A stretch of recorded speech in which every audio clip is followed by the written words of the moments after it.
una universidad japonesa general, ni siquiera de química.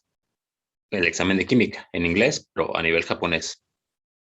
Hay cosas que dudo mucho que alguien a mitad de la carrera de ingeniería aquí en México saque. Y eso se espera para un muchachito de su edad, un poquito más joven, ¿no? La disciplina que tienen es increíble. Creo que es algo que tenemos que aprenderles todo el tiempo, estar estudiando. En fin, pregunta número 1. Vamos a ver si hoy nos va mejor que ayer.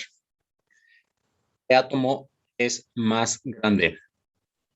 ¿Sodio o flúor?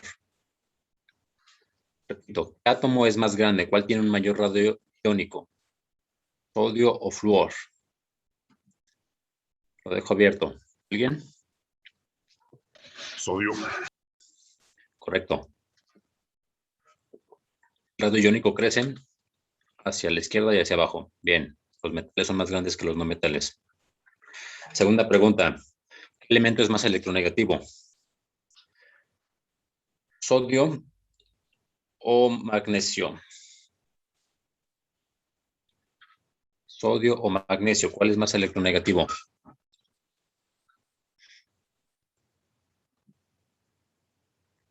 ¿El magnesio? El magnesio, claro. Ligeramente, pero sí, es más el magnesio. La electronegatividad crece hacia la derecha y hacia arriba. Bien. Tercera pregunta. Configuración electrónica del neón, sin ver la tabla. Neón, configuración sin ver tabla. ¿Quién se anima?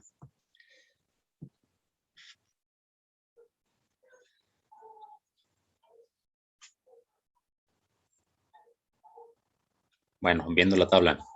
Neón. Neón. ¿Quién? 1S2, 2S2, 2P6. Excelente, gracias.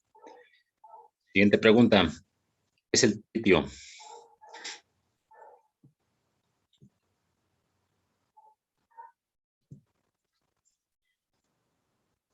Tritio. ¿Qué es? Isótopo de hidrógeno. ¿Cuánto pesa? 3. ¿Cuántos neutrones tiene?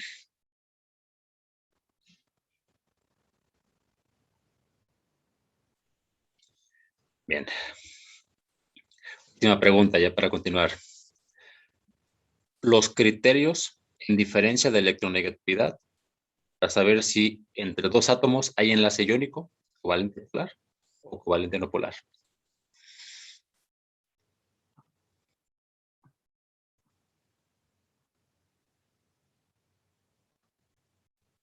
¿Cuánto debe ser la diferencia de electronegatividad para caracterizar a un enlace en cualquiera de estos tres grupos?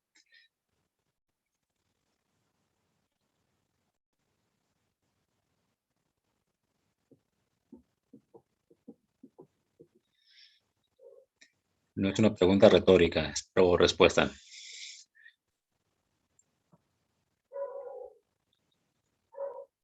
Si es mayor o igual a 1.7. No es 1.7. Que sea iónico, ¿no? Mayor o igual a 1.7 iónico. Menor a 1.7, pero mayor a 0.4, covalente polar. Menor o igual a 0.4, covalente no polar. ¿Vamos? Bien. El día de ayer vinieron pocas.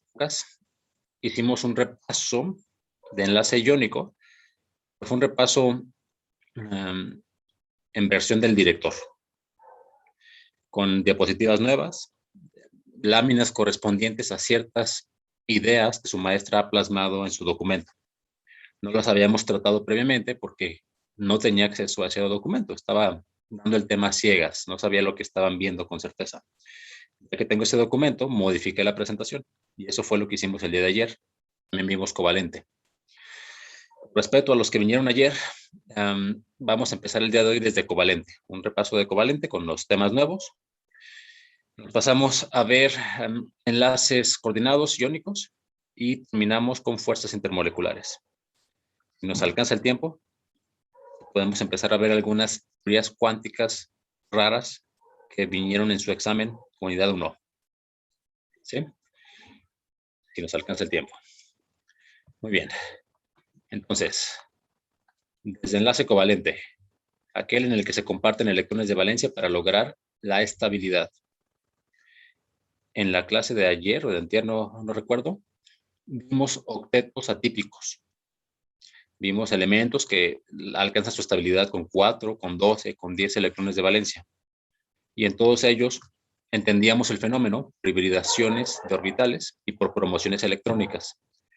El día de hoy vamos a retomar eso para explicar los enlaces covalentes dobles y triples. Es un tema que su maestra incorpora dentro del bloque de enlaces covalentes. Bien, lo que ya presenté al inicio, las diferencias de electronegatividad para clasificar un enlace covalente como polar o como no polar. Polar, como su nombre lo dice, genera polos eléctricos. Las moléculas covalentes polares también se conocen como moléculas dipolares o simple y sencillamente como dipolos. Hay compartición electrónica, hay orbitales que están empalmados. Los electrones, sin embargo, pasan más tiempo en los orbitales de uno de los átomos con respecto al otro, que es ligeramente más electronegativo. No lo suficiente para reducirse, pero sí lo suficiente para mantener esos electrones, esas partículas subatómicas negativas, más tiempo en sus orbitales. Como Hulk contra la mole. Le gana por poquito Hulk. Caso típico de enlace covalente polar, agua. También llamada óxido hidrogénico, también llamada óxido hídrico, también llamada monóxido de hidrógeno, también llamada ácido oxídrico, también llamada hidróxido hídrico, un montón de nombres más, ¿no? Bien. El agua tiene oxígeno e hidrógeno. 3.5 del oxígeno, 2.2 del hidrógeno. Estoy hablando de los coeficientes de electronegatividad de Pauling. La resta da 1.3, menor a 1.7, pero mayor a 0.4. Covalente polar. Los símbolos que están aquí indican cargas parciales. Esto no es un anión verdadero, es un anión parcial o polo negativo. Esto no es un catión verdadero, es un catión parcial o polo positivo. No hay proceso redox, simplemente ubicación de los electrones más tiempo en un orbital. Se ve aquí cómo los átomos hibridan, juntan sus orbitales, hacen orbitales más amplios. Pero aunque es un enlace covalente, se da el mismo fenómeno que en los enlaces iónicos. Después del enlace, los elementos involucrados tienen su capa de valencia. En este caso, el hidrógeno termina con configuración de helio, 1s2, y el oxígeno con configuración de neón, que como bien me dijeron al inicio de la clase, es 1s2, 2s2, 2p6. Se logra la estabilidad compartiendo. Aquí vemos el diagrama de Lewis correspondiente.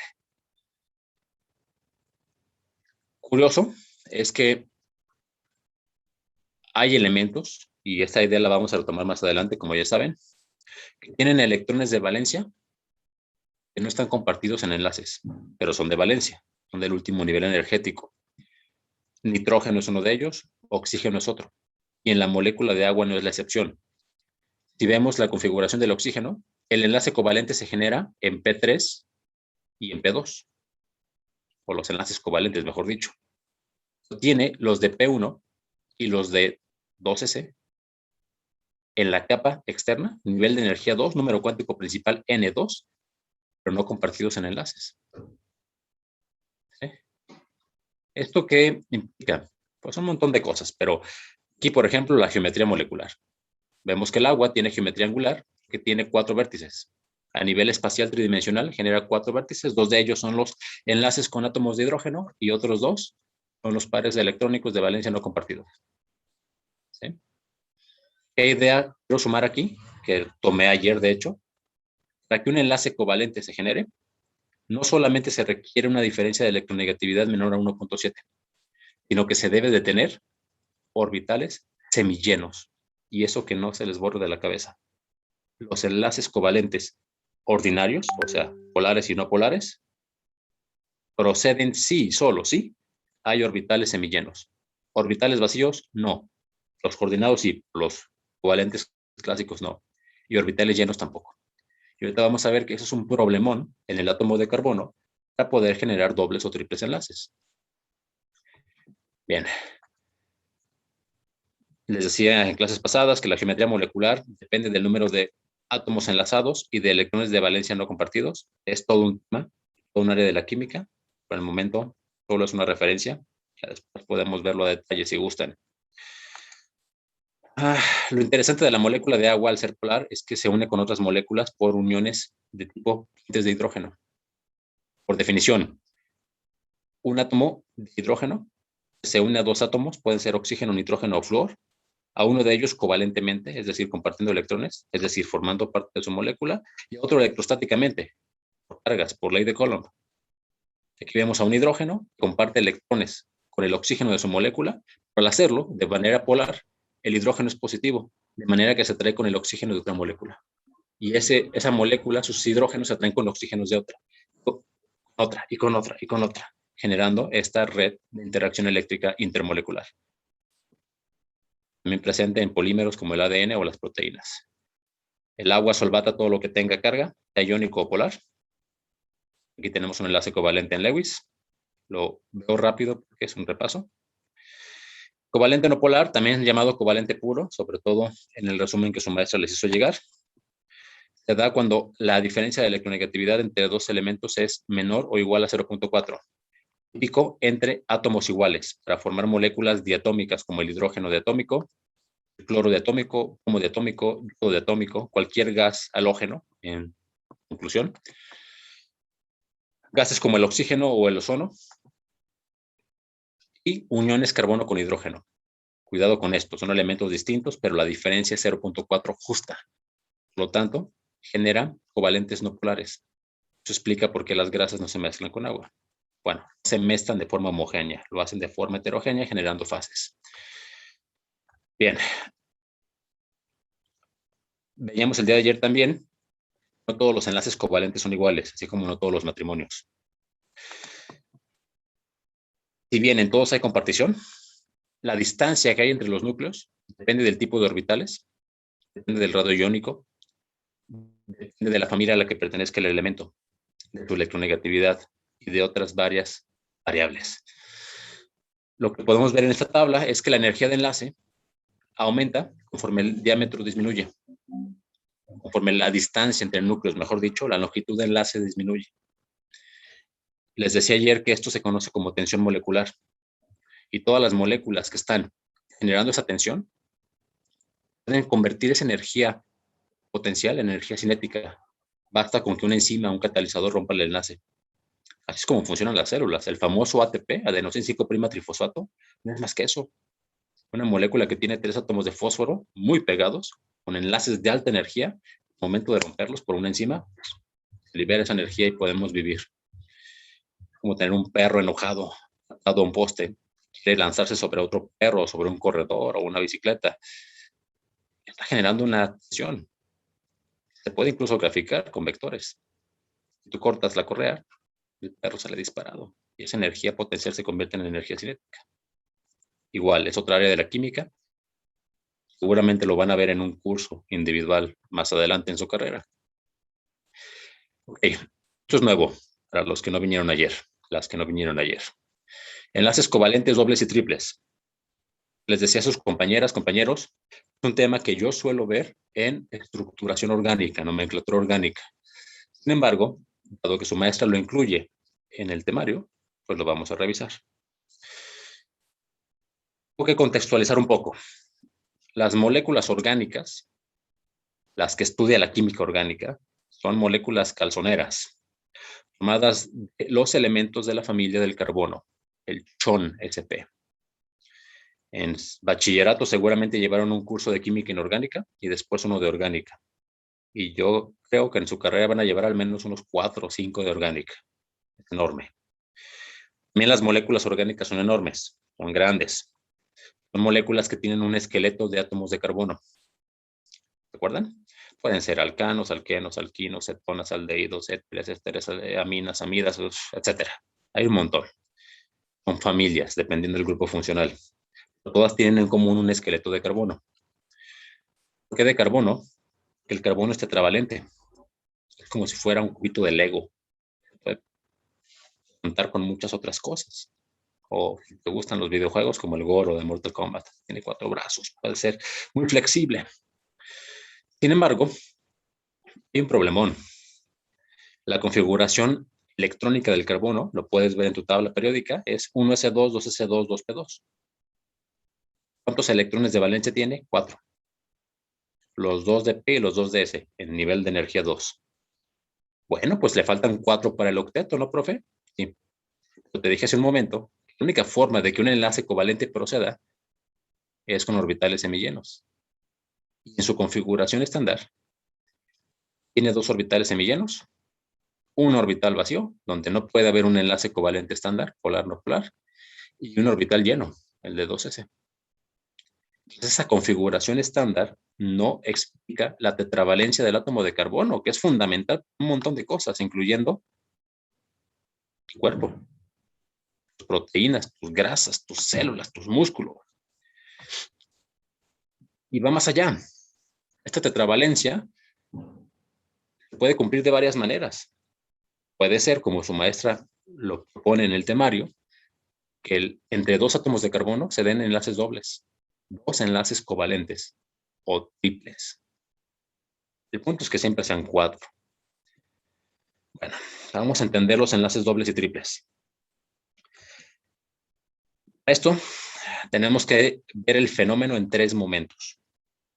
Momento número 1, que está hasta la izquierda, es la configuración electrónica de forma gráfica estándar del átomo de carbono, solamente graficado el nivel de energía mayor, 2.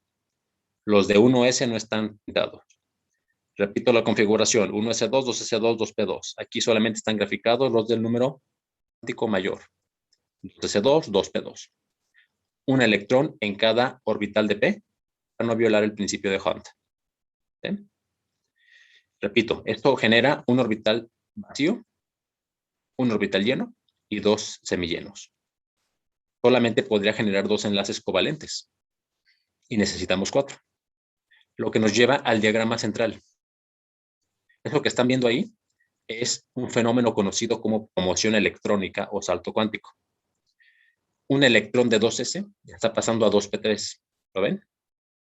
Es posible porque estamos en el mismo número cuántico principal. Solamente cambia la forma azimutal. Y de esta manera se generan 4 orbitales semillenos. 4 enlaces covalentes. Tetravalencia. Ok. Sin embargo, inmediatamente después, de manera espontánea, a la promoción electrónica, generan hibridaciones. Hay 3 tipos de hibridaciones, sp3, sp2 y sp. Explican los enlaces sencillos, enlaces dobles y enlaces triples. Covalentes, esto no pasa en iónicos, por supuesto. Ok, ¿y esto cómo funciona?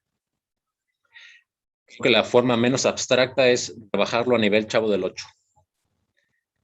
Pongamos que tenemos 4 vasos de aguas frescas, 3 de Jamaica y 1 de limón.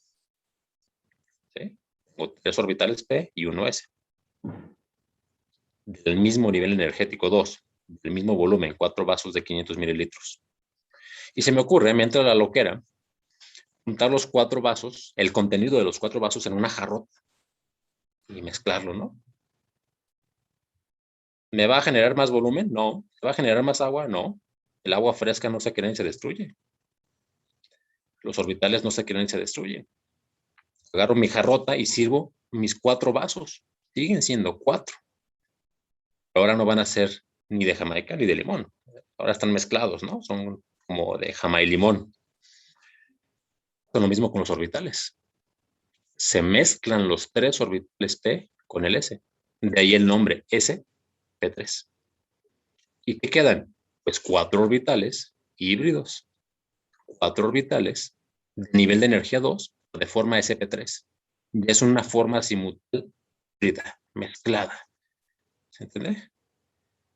Cuando los átomos de carbono tienen orbitales híbridos sp3, siempre generan enlaces covalentes sencillos entre ellos, como se ve en la siguiente imagen. Vemos acá arriba los orbitales antes de la hibridación. El S es fácil de entender, es esférico. Los P tienen forma de 2 frijolitos, ¿se acuerdan? Como símbolos de infinito, como 8.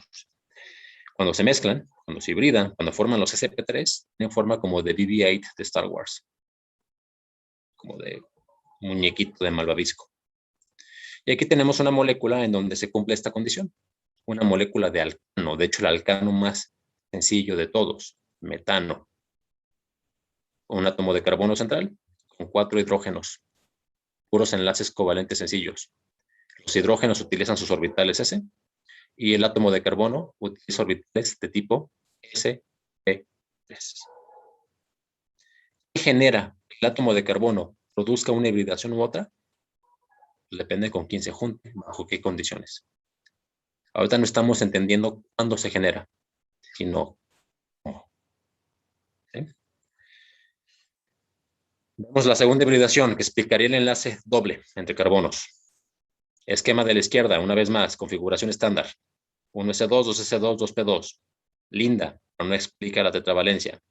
Por lo tanto, se procede al esquema central. Moción electrónica. Paso de electrón de 2s a 2p3. Ya tenemos 4 orbitales semillenos. Posibilidad de 4 enlaces covalentes. Tetravalencia. Ok. Ahora va a ocurrir otra hibridación. ¿Por qué? Repito, X variables. Ustedes van a ir viendo a lo largo de su carrera. Son ingenieros, ingenieras en potencia. Y no solamente las van a entender, las van a poder manipular, creo yo. Yo en mi vida he sintetizado una molécula, es algo que les envidio, ustedes iban a hacer. Y ojalá sean moléculas muy útiles. Bien, entonces, de distintas variables, ahora el átomo de carbono va a proceder a generar una hibridación sp2. El nombre lo dice, sp2, 1 de S con 2 de P. Es como si el chavo hubiera 3 vasos de Jamaica y 1 de limón. Se le ocurre mezclar 2 de Jamaica y 1 de limón, pero dejar 1 de Jamaica entero, si no le gusta la mezcla. Agita, chaca, sirve, y tiene 3 vasos mezclados y 1 natural. Tenemos 3 orbitales híbridos sp2 y 1 natural P. Los orbitales no se crean y se destruyen. Si había 4 orbitales antes de la hibridación, tiene que haber 4 después. 3 híbridos y un natural en este caso. Eso pasa en los alquenos. La molécula que estamos viendo aquí, que parece un cuadro de Dalí, es el eteno, molécula que está ya en el cuadrito morado. Porque un alqueno de 2 carbonos. Vemos a los hidrógenos, todos tienen orbitales S, ¿se ve? Esféricos, bonitos, fáciles de entender. Los hidrógenos, repito, tienen orbitales S. Los 4. Ahora, en los carbonos, según el esquema anterior, según el razonamiento Chavo del 8, esperamos 3 orbitales híbridos sp2 y un orbital natural P. Vamos a buscar a los sp2. Son los rojos, claramente, ¿no? Son los únicos que son 3. Este es un orbital híbrido sp2, este es otro. Es decir, cada átomo de carbono está usando 2 de sus 3 orbitales híbridos para formar enlaces con hidrógeno. Le queda 1 a cada uno de sus átomos. Ese tercer orbital híbrido sp2 lo utiliza para enlazarse con el carbono contrario. Aquí, ¿no? El enlace entre carbonos generado por orbitales híbridos, ya sea sp2 o sp, se conoce como enlace sigma y está descrito en una tablita en su documento de Word que les fabricó su maestra. Ah, ok. Ya explicamos una de las rayitas, ¿no, prof? Sí. La otra se tiene que dar en el orbital P que quedó libre, en el vaso de agua de Jamaica que no se mezcló. ¿Cómo son los orbitales P? ¿Recuerdas? Tiene forma de 8. Esto es un orbital P y este es otro orbital P. Y entonces se da una unión, un enlace covalente por compartición electrónica, en este caso no polar, a nivel de orbitales P, lo que representan las líneas amarillas, las flechas amarillas. Y ese tipo de orbitales, mejor dicho, ese tipo de enlace con ese tipo de orbitales se conoce como enlace. ¿Sí? ¿Lo ves? Puede ser un pi covalente polar o puede ser un covalente no polar. Puede ser un sigma covalente polar o un sigma covalente no polar. Aunque en estos casos están en modo no polar. ¿Sí? Dado que son 2 carbonos. ¿Sí? En resumen, siempre que hay una doble ligadura covalente entre 2 átomos de carbono, una de estas ligaduras, uno de estos enlaces se da en orbitales sp2 híbridos, generando un enlace covalente sigma, y otro se da en orbitales naturales p, generando un enlace covalente de tipo pi. ¿Capisci? Bien. Repito, es un tema que se suele ver en química orgánica. Lo estamos viendo porque está incluido en su temario. Muy bien. Déjame cambio aquí a la flechita. Listo. Última hibridación. SP. Nuevamente, configuración estándar del carbono, promoción electrónica para explicar la tetravalencia, 4 orbitales semillenos y, hibridación espontánea. En este caso, el nombre lo dice, es uno de S y uno de P. Un vaso de Jamaica se mezcla con uno de limón y dejamos 2 de Jamaica íntegros. Dejamos 2 orbitales P sin mezclar. Después de la hibridación hay 2 orbitales híbridos SP y 2 orbitales naturales P, cada uno con 1 electrón. Los 4 semillenos para poder formar 4 enlaces. Esto se da entre átomos de carbono que tienen triple ligadura. Si en el caso anterior, cuando habría hibridación SP2, el enlace extra se hacía de forma pi, en este caso donde la hibridación es SP, los 2 enlaces extra son pi. Y este esquemita, les decía ayer, está precioso. Son esas cosas que te da gusto encontrar en internet. Tiene código de colores, tiene código de Berzelius, de los elementos, respeta el principio de exclusión de Pauli, muestra los tipos de enlaces y están dibujados los orbitales. Vamos a analizarlo. Es la molécula de etino, un alquino, ¿se acuerdan? Un alquino de 2 carbonos, lineal, sin ramificaciones. Hay un hidrógeno por carbono. Ahí se ven los hidrógenos, bien bonitos, con sus orbitales S. Cada átomo de carbono tiene que tener 2 orbitales híbridos sp. Son los globos grises, ¿no? Uno lo utilizan para hacer enlaces con hidrógeno y el otro para hacer enlaces entre ellos. Uno de los 3 enlaces covalentes está en orbitales híbridos sp. Y como era de esperarse, se llama enlace tipo sigma. Los otros 2 enlaces ocurren en los orbitales naturales que no se mezclaron. Aquí los pintan en colores. Los 2 globos verdes es uno de los orbitales P del primer átomo de carbono y los otros 2 orbitales, globos verdes, perdón, son el orbital P de otro átomo de carbono. Y entre estos se da un enlace de tipo pi. Y pasa lo mismo con los amarillos. Los 2 globos amarillos es un orbital P. Los que quedaron naturales en un átomo y en el otro. Y se da el enlace. Los 3 enlaces, repito, uno es sigma y 2 son pi. Simple enlace covalente entre 2 átomos de carbono. Nota además cómo se respeta el principio de exclusión de Pauli. Observa el electrón, el spin del electrón del hidrógeno. Down. Observa el spin del electrón del átomo de carbono en su orbital híbrido sp. Up. Los orbitales que están en el centro, los 2 sp. Uno up y otro down. Está genial. Los orbitales, los verdes. Up, down. Ahora los amarillos. Up, down. Arriba, abajo. Spines inversos, sentido de giro opuesto. ¿Bien? Qué bonito esquema. Este sí lo imprimiría y lo pegaría en mi pared. ¿Queda claro, pues?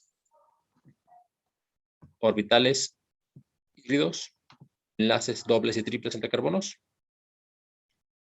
Bien. Enlace coordinado, solamente lo recapitulo porque ya lo vimos. Es un enlace genial y es genial en 2 sentidos. Por su naturaleza misma y porque nos sacó de un problemón en la teoría ácido-base. Los ácidos son sustancias increíbles, sumamente útiles, estudiados desde hace mucho tiempo. Lavoisier fue uno de los primeros que lo estudió. Él creía que el oxígeno hacía estas sustancias corrosivas. Después Humphrey Davy, con técnicas más avanzadas, descubrió que era el hidrógeno. Hay ácidos con oxígeno, como los oxoácidos, como el ácido sulfúrico, y hay ácidos sin oxígeno, como los hidrácidos, ácido clorhídrico. Dado que ambos son corrosivos, el elemento que hace que que la molécula de ácido sea corrosiva es el hidrógeno.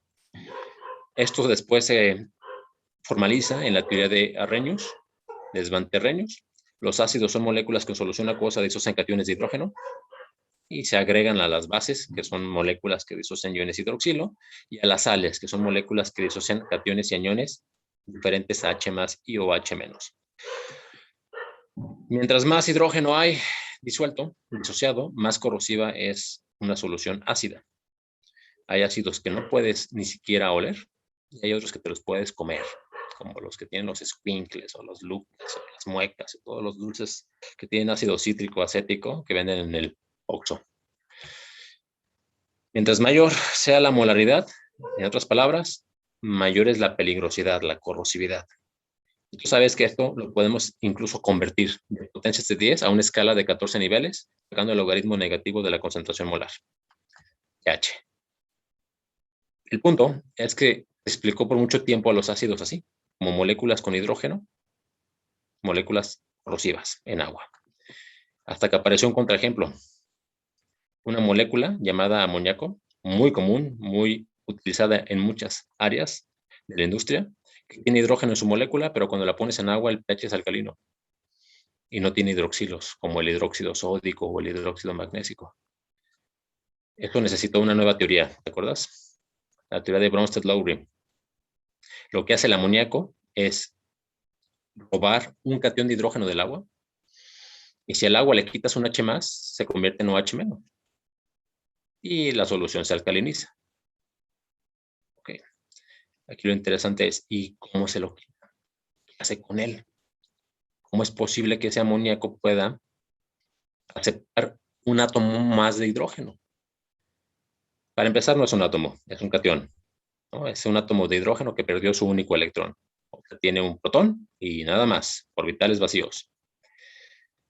El amoníaco, en la fórmula NH3, configuración del nitrógeno, 1s2, 2s2, 2p3, electrones de valencia, 5, le faltan 3 para el octeto. Por eso genera 3 enlaces con hidrógenos. Sin embargo, como veíamos en la molécula de agua con el oxígeno, hay un par electrónico que es de valencia, pero no está compartido. Este de aquí, ¿no? Y entonces se da un enlace bien genial, en donde una especie química que tiene orbitales vacíos, no electrones, y otra que tiene electrones que dar, se juntan. Como yo pongo el hielo, tú pones la casa, hacemos una fiesta. Es un enlace distinto, porque en los covalentes polares y no polares, cada elemento pone un electrón, o 2 cada uno, o 3 cada uno. Aquí no. Uno solo pone el par electrónico y el otro solamente orbitales. Eso genera, por tanto, la carga de la molécula sea positiva, porque hay un protón de más con respecto al número total de electrones, ¿no? Bien. Y decíamos que son muy, muy abundantes en muchos sistemas. Desde mi perspectiva, desde mi trinchera, todo lo que es metabolismo energético, acarreadores electrónicos, proteínas, redox a nivel mitocondrial, hemoglobina en la sangre, psicología del cianuro. Todo esto se explica por enlaces de tipo covalente coordinado. Bien. Finalmente, enlace metálico. El enlace metálico se da entre átomos metálicos. Al igual que el enlace iónico, se discute si realmente es un enlace o es una interacción electrónica. Resulta que los metales en un cuerpo metálico colocan sus electrones en una nube, o al menos eso se creía en la teoría original. Y esta nube electrónica funge como si fuese una mesa de billar.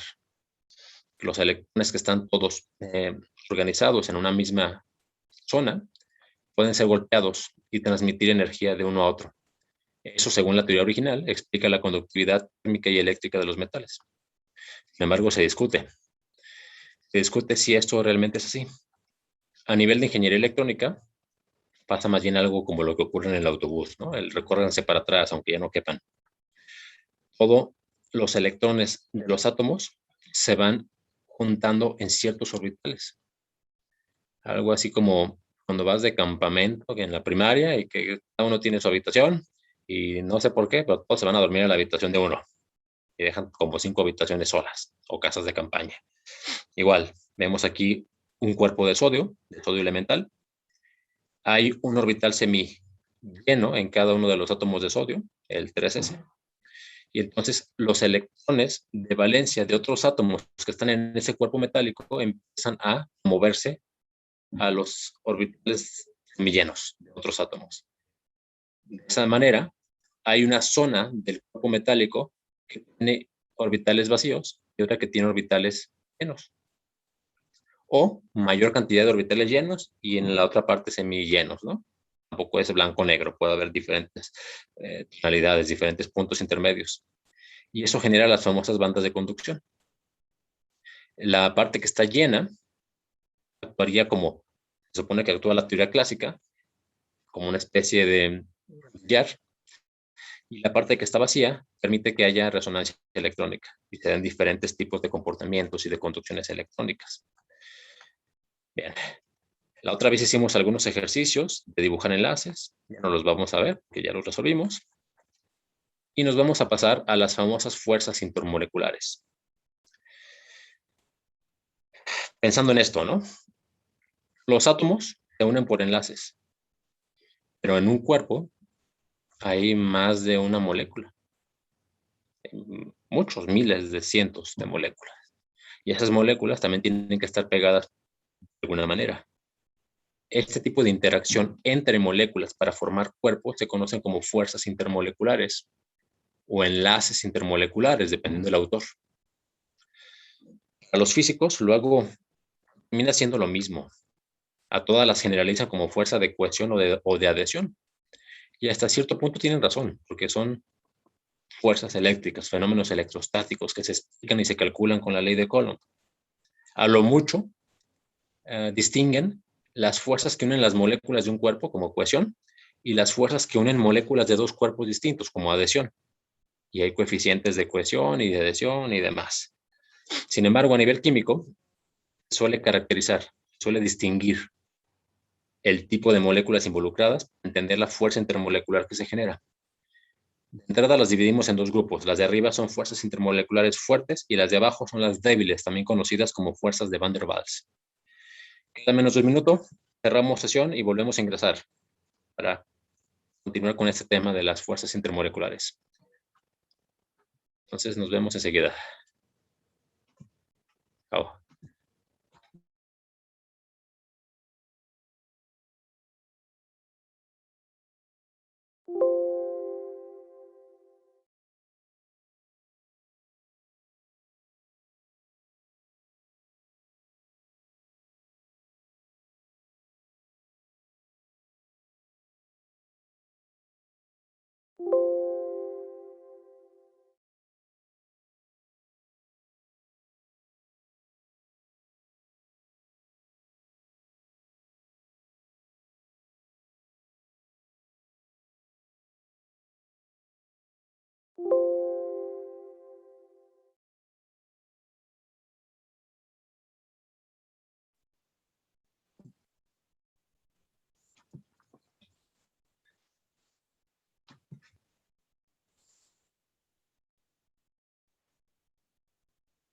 Bien, si están observando ya la presentación, regálenme un like, por favor, a manera de control.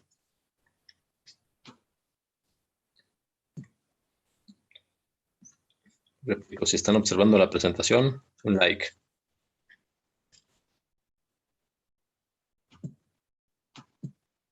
Bien.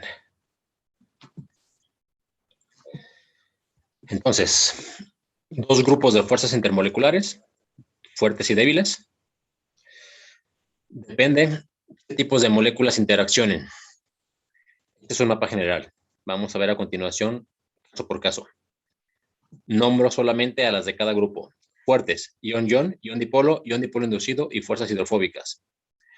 Fuerzas débiles o fuerzas de Van der Waals. Las dipolo-dipolo, entre las que se incluyen los puentes de hidrógeno. Las dipolo-dipolo inducido y las dipolo instantáneo dipolo inducido.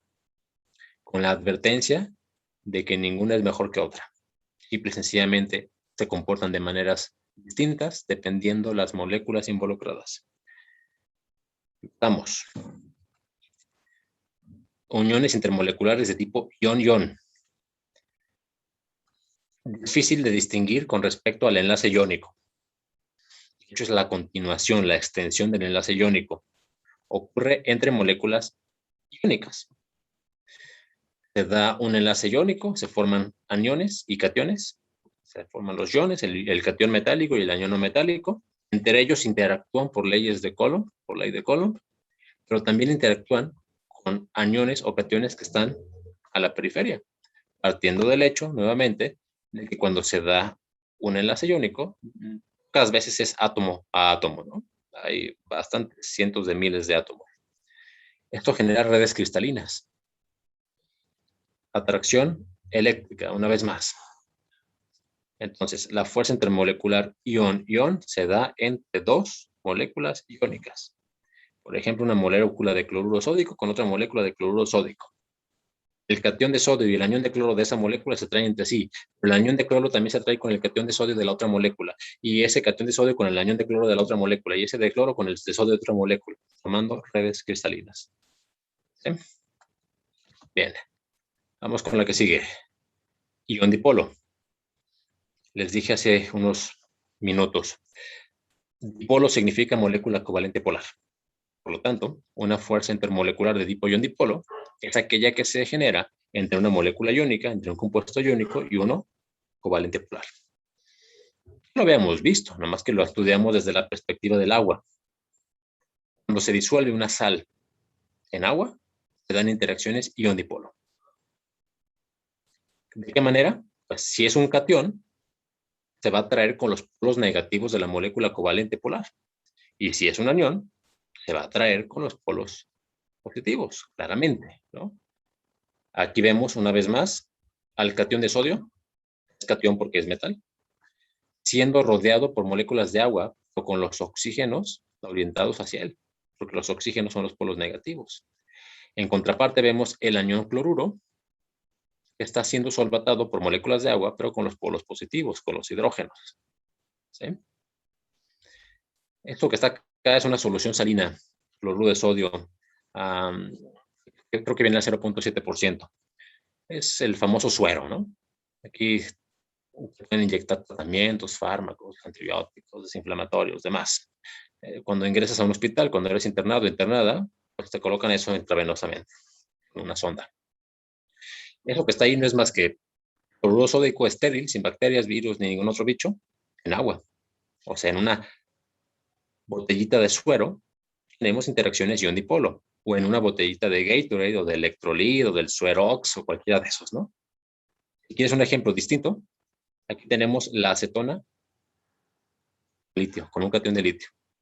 La acetona tiene una parte polar, negativa, de hecho, oxígeno, y está siendo atraída por el catión de litio que está mezclado con ella. ¿Sí? La acetona, si recuerdas, es una molécula orgánica, es la 2-propanona. Bien, vemos el esquema que está a la derecha, representa el fenómeno a nivel general. El anión, un anión proveniente de una molécula iónica, se atrae con el polo positivo de una molécula covalente polar. Un catión con el polo negativo.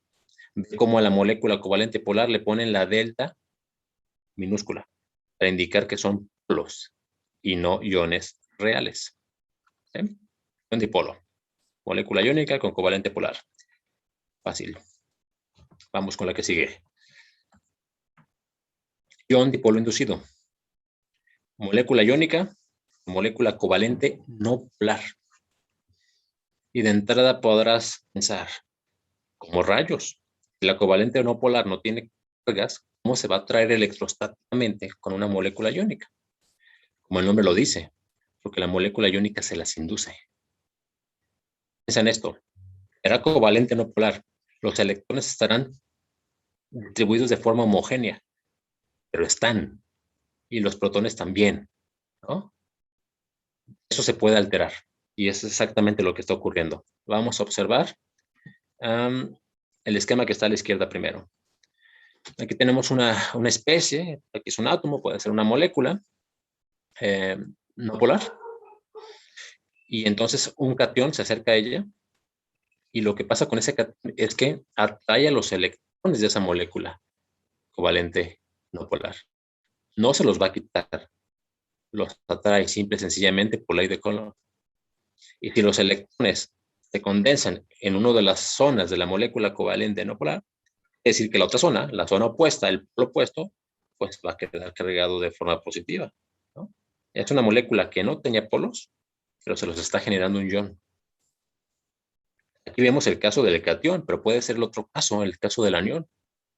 Si un anión proveniente de una molécula iónica se acerca a una molécula covalente no polar, va a repeler los electrones, ¿no? Cargas iguales se repelen.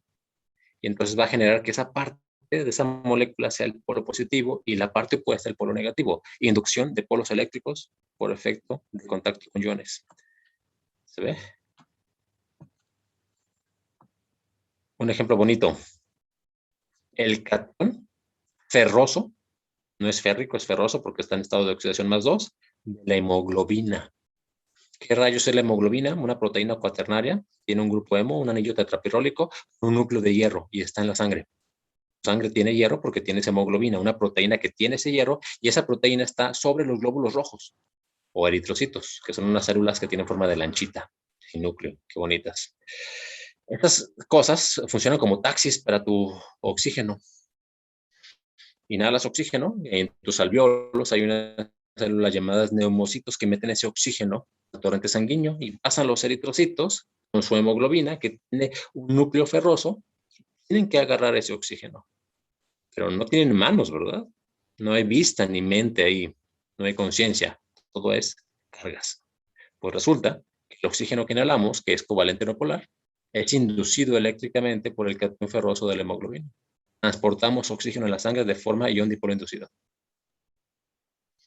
Lindo, ¿no? Bien. Ion dipolo inducido, molécula iónica con molécula covalente no polar, que la vuelve polar. Por supuesto que el fenómeno es reversible. Si el ion se aleja, se redistribuyen los electrones y la molécula regresa a su estado no polar. Por supuesto. Bien. Última fuerza intermolecular fuerte, las fuerzas hidrofóbicas.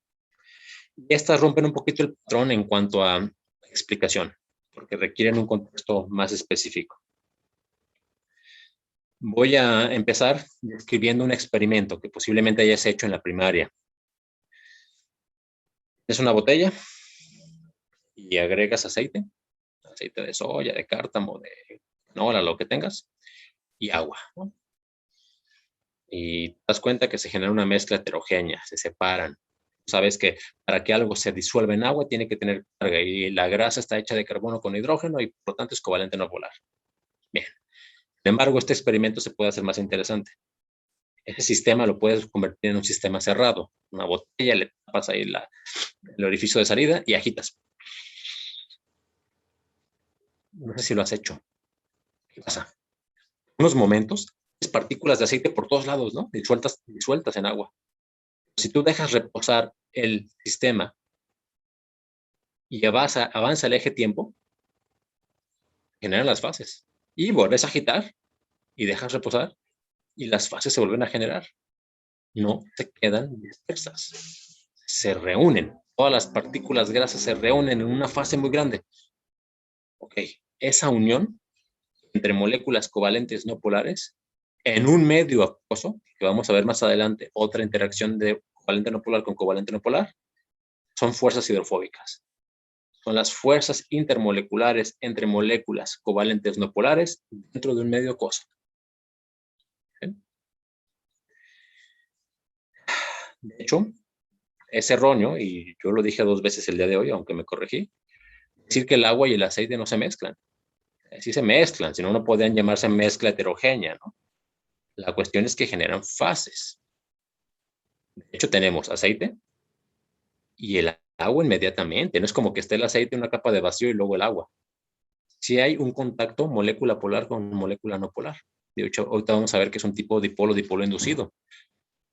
Pero en la parte grasa, en la parte no polar, estas moléculas se unen entre sí por fuerzas hidrofóbicas.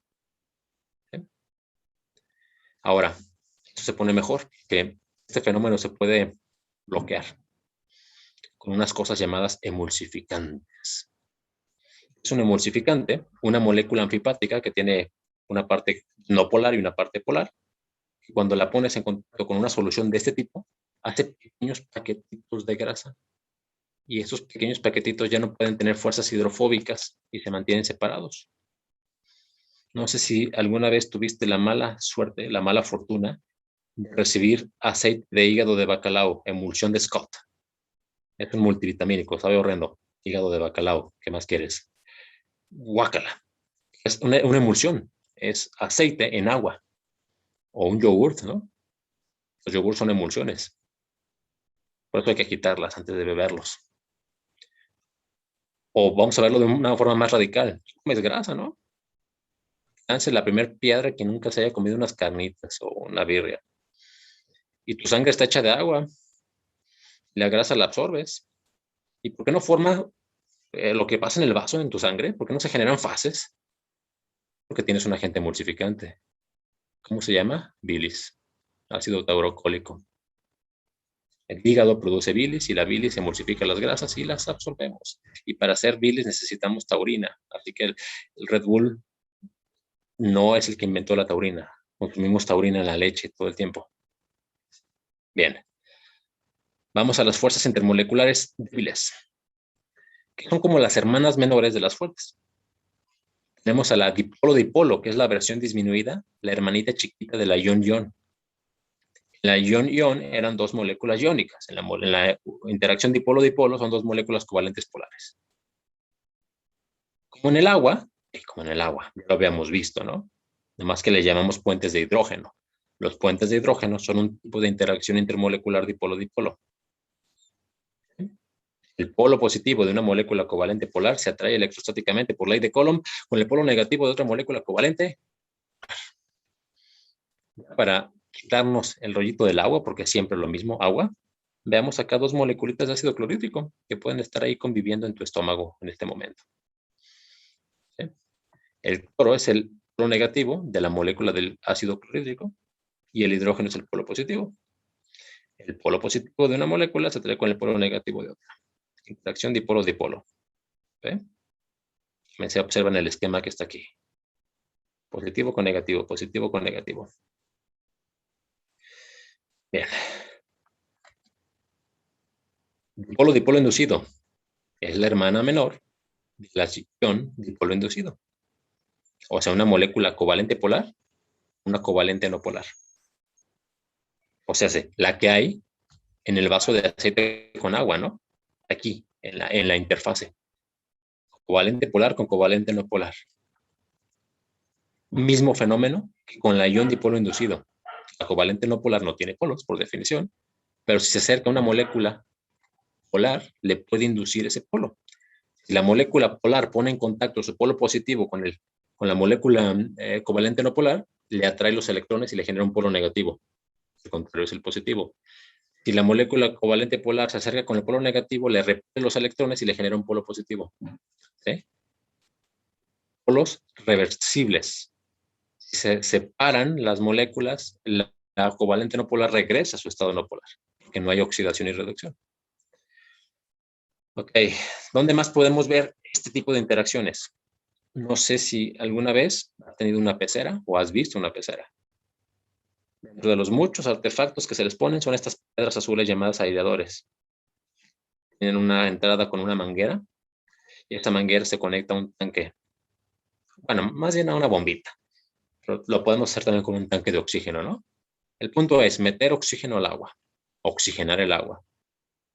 Por densidad, ese gas va a salir. De hecho, todo el tiempo está burbujeando y se va a la superficie, ¿no? Pero mientras sale, no es como que el oxígeno vaya en el vacío. Está rodeado de moléculas de agua y está interactuando eléctricamente con ellas. El agua, como ya dijimos, es un compuesto polar por excelencia y el oxígeno O2 es una molécula covalente no polar. La interacción entre estas dos sustancias se da así, dipolo-dipolo inducido. Y vamos a ver la última, ya para cerrar la clase. El dipolo instantáneo y dipolo inducido.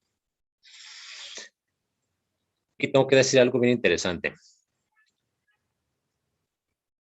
Si hay algo más interesante aún que la ciencia es el aprendizaje de la misma.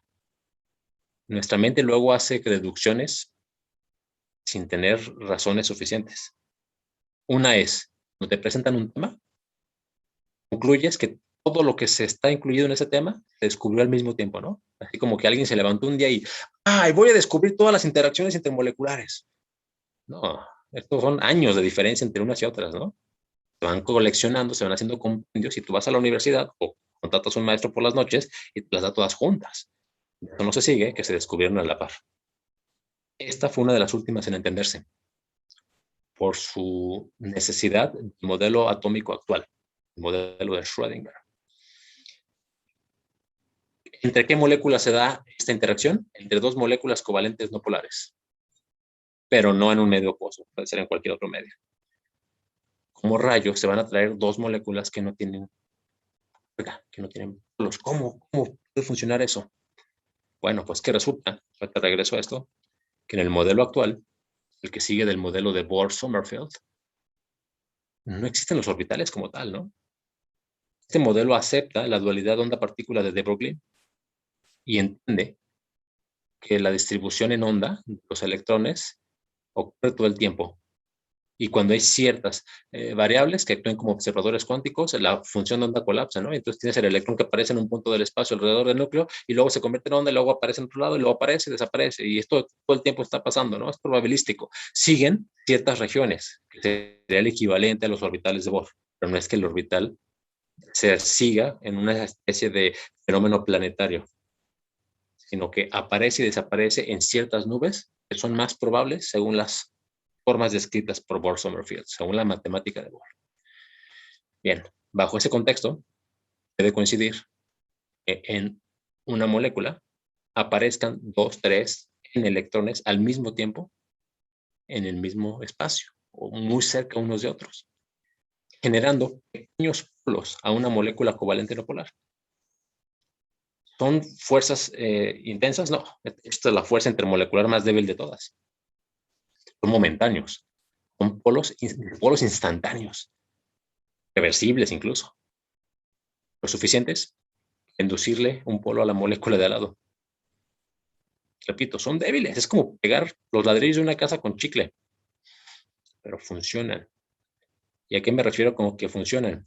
Pues que los fosfolípidos de las membranas de las células se unen por ese tipo de interacciones. Y no sé qué tan letrado o letrada estés en biología, pero si no hay membranas, no hay vida. Los antibióticos destruyen membranas de bacterias. Si quieres destruir a un virus, tienes que romperle la cápside. Si te dan un cachetadón endemoniado, va a salir un hematoma gigantesco con células muertas, ¿no? Porque se rompieron membranas, se llegó al equilibrio termodinámico. Increíble. En fin. Déjame ver cómo andamos de tiempo. Justo. Terminamos el tema de enlaces e interacciones moleculares, a menos que después ustedes se enfrenten a algún tipo de problemas que quieren que resolvamos. Lo que les ofrezco para una siguiente sesión, si es que deciden venir, es ver algunos tópicos de mecánica cuántica que vinieron en su examen, pero que no habíamos revisado porque solamente vimos lo de la tarea, si recuerdas, ¿no? Vimos configuraciones, vimos el rollito este de Planck y de de Broglie, hubo otros temas que no revisamos. Ya los tengo desarrollados, si te interesa, mañana los podemos ver. Antes de que llegues a una conclusión falaz, el aprendizaje, el conocimiento, no avanza de manera lineal. Es una red y vas hacia adelante y hacia atrás, hacia adelante y hacia atrás, como película de Christopher Nolan, ese Memento. No pienses que porque ya pasó el primer parcial, ya no vas a estudiar lo del primer parcial. Es un error garrafal. Por eso luego se generan ingenieros que lo único que saben hacer es apretar un botón en Nissan, sin ofender. Se necesita gente que sepa pensar, que pueda regresar y venir en su mente, en su conocimiento, y que no olvide lo que aprendió, que resuelva problemas, no que repita cosas. En fin, el conocimiento es poder. Si gustan, mañana nos vemos. Y pues por hoy será todo. Agradezco su tiempo, como siempre. Nos vemos. Gracias, Luis. Gracias a Dios. Chao.